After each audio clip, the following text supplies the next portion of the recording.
comes, it's like a little thing I've stolen from yoga. You're gonna get into a high plank position to start off with. You're not gonna get into like a full pigeon pose, which is like with your leg in front of you and you're like lying down on the floor, because it's not really what we want for a dynamic warm-up. You want to keep it a little bit more fluid, get some stuff moving around, but not really do so much with the static stretching. Not saying that that's bad, it's just not the time and place for it.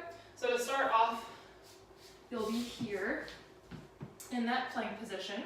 Nice flat back, push the floor away from you, and then you're gonna bring one of your feet up and try and rest your shin on the floor like that. And then you're only going to come down as far as you can.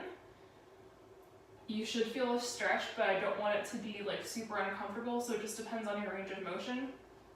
So if you can come all the way to the floor, that's great. And then you'll come back up and replace that foot, and then you'll do the same thing on the other side. So bring the other leg up just as far as you can, and sink down as much as you can. Just hold for a second or two, and then come back. If you can only get to here and you feel a stretch, that's also fine. It really just depends on your hips. Totally okay. And you'll alternate back and forth with that.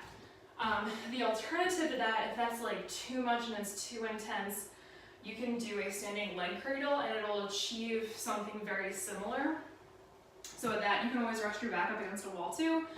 What you'll do is you'll balance on your one leg. You'll pick up at your heel or at your ankle and your knee, and then you'll pull up here, hold it for a second or two. Do not rush through this one.